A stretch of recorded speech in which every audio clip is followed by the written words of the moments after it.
You clicked on this video because you love your dog, maybe more than you love most people. And honestly, same. But here's what nobody talks about. Your dog has been sending you love letters every single day, silent ones, in the way they tilt their head, in the way they follow you from room to room, in the way they press their body against your leg at 2 a.m. when you can't sleep. The question is, are you writing back?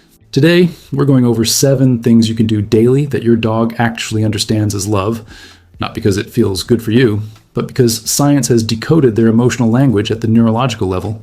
And I'll warn you right now, one of these things, most people do it instinctively thinking it's sweet, but your dog's nervous system reads it as a mild form of threat. We'll get there. Stay with me, because by the end of this video, you're going to see your dog completely differently. Thing 1, the mutual gaze ritual. Let's start with something that sounds almost too simple. Look at your dog, slowly, softly. Not a stare down, a soft gaze. In 2015, a landmark study published in Science by Dr. Miho Nagasawa at Azabu University discovered something that rewrote the rules of human-animal bonding. When dogs and their owners exchanged a prolonged, soft mutual gaze, both the owner and the dog experienced a surge in oxytocin, the same neurochemical that floods your brain when you hold your newborn baby. Think about that. We didn't train dogs to feel this way. Evolution did. Your dog looks into your eyes not just to read your mood. They're co-creating a neurochemical bond with you in real time. What to do? Once a day, sit with your dog. No phone, no distractions. Let them come to you and hold that soft gaze for 30-60 seconds. Blink slowly, breathe. That's not just sweet. That's biological love signaling. Thing 2, the slow blink. Speaking of eye contact, here's the move that most owners completely miss. Blink slowly at your dog. Deliberately. You've heard of the slow blink in cats, right? But dogs respond to it too. And the science behind it is fascinating. Dogs are hardwired to read tension in eye contact. Direct, unblinking staring is how dogs signal dominance or aggression. When you blink slowly, you're communicating the neurological equivalent of, I'm calm, I'm safe, you're safe with me. It's co-regulation. You're actually syncing your nervous system with theirs. When your energy drops, their cortisol levels drop. When their cortisol drops, their heart rate slows. You become, in a very literal biological sense, their emotional anchor. Try it today. Look at your dog. Blink slowly, then look away. Watch what they do. Many dogs will blink back, or yawn, which is also a calming signal. That's not boredom, that's trust. Thing 3, the sniff walk. Okay? This one might change how you think about every walk you've ever taken. Here's the painful truth. Most dog walks are for us, not for them. We pick the route. We set the pace. We pull them away from every interesting smell because we've got somewhere to be. But here's what's happening inside your dog's brain when they sniff. Their olfactory cortex, which is 40 times more sensitive than ours, is processing a full social newspaper. Scientists even have a name for it. They call it P-mail. Every lamppost, every patch of grass is a message board packed with information about which dogs were here, what they ate, whether they were stressed, whether they were in heat. When you pull your dog away from that, you're not saving time. You're depriving them of their primary source of mental stimulation.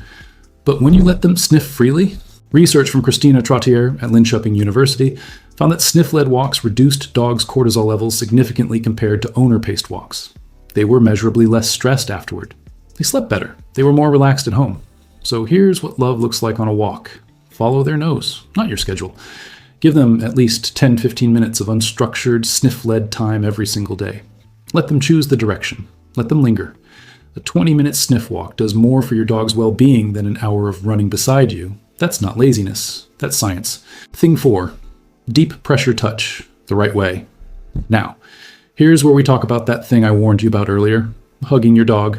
Millions of people do it. It feels like the most natural expression of love in the world. But here's what multiple ethological studies have consistently found. The majority of dogs show subtle signs of stress when hugged by humans. Not because they don't love you, but because hugging, wrapping your arms around a body and restricting their movement, is simply not how dogs show or receive affection. In canine body language, restraint from above signals dominance or threat. Now, some dogs, especially those who've been desensitized from puppyhood, genuinely tolerate or even enjoy it. But watch carefully. The whale eye, the lip lick, the turned head, the stiffened body. These are all I'm uncomfortable signals. But here's the thing. Dogs absolutely crave physical touch, just not that kind. What they love is deep pressure therapy. Slow, firm pressure applied to their back, their flanks, their base of the tail. Think of how a weighted blanket works for anxiety. Same principle. Firm, sustained contact activates the parasympathetic nervous system and floods their body with calm. What to do? Instead of a hug, try sitting beside your dog and applying slow, firm strokes along their back and sides, or lean gently into them. Let them press back into you. That reciprocal pressure? That's their version of an embrace. Learn your dog's specific yes please spots. For most dogs, it's the base of the ears, the chest, and the flank. 5 minutes of intentional touch daily reduces anxiety markers and strengthens your bond measurably.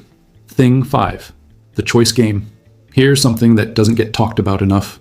Something that cuts to the core of psychological well-being in dogs and in humans alike. Agency. The power to choose.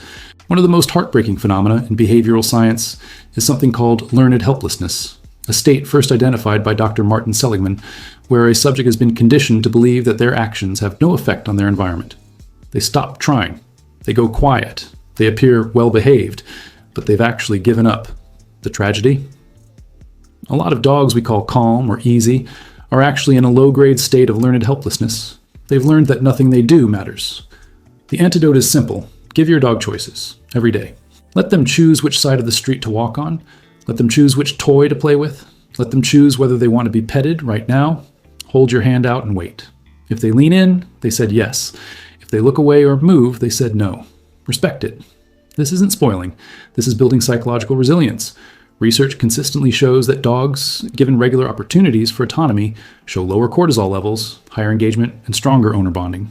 You become not just someone who loves them, you become someone who trusts them. Thing 6. The higher pitch secret. You already do this without thinking, but most people feel embarrassed about it. Dog-directed speech, baby talk, high-pitched, slow, sing-song narration. Here's why you should lean into it harder.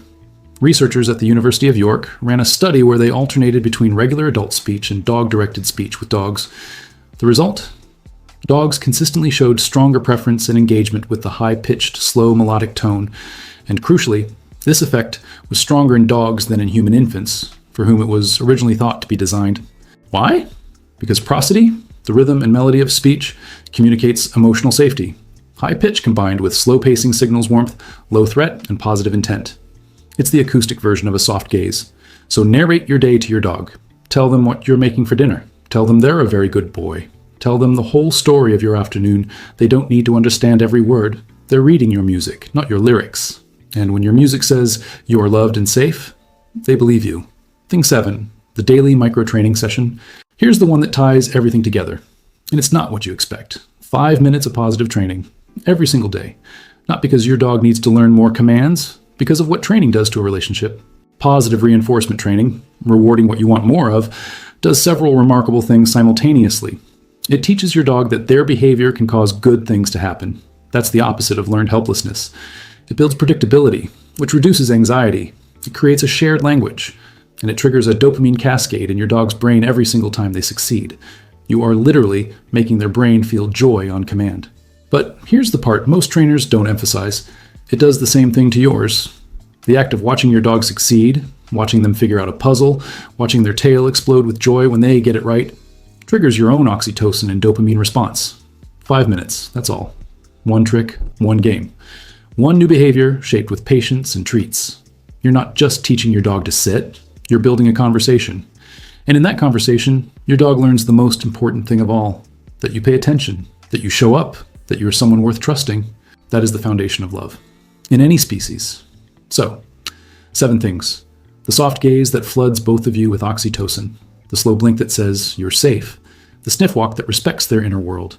The deep pressure touch that replaces the hug. The daily choices that build their confidence. The high-pitched narration that sings them to sleep. And the 5-minute training that says, every single day, I see you. I'm here. None of these require money. None require special equipment. They require something harder and simpler. Presence, intentionality, the decision to pay attention. Your dog has been trying to love you in every language they know since the day they came into your life. They lean against you when you're sad. They check on you when you leave the room too long. They bring you their favorite toy, which, by the way, in dog psychology is one of the highest compliments they can pay you. They're not giving it to you, they're sharing it. They are, in the truest sense, already loving you back. Now you know how to make sure they feel it. If you want to go even deeper on building that unbreakable bond, I've got a video on reading your dog's hidden stress signals that will genuinely change how you see every interaction you have with them. It's linked right up here. I'll see you there. And before you go, Drop your dog's name in the comments. Tell me who you're doing all this for, because every one of those names deserves to be loved like this.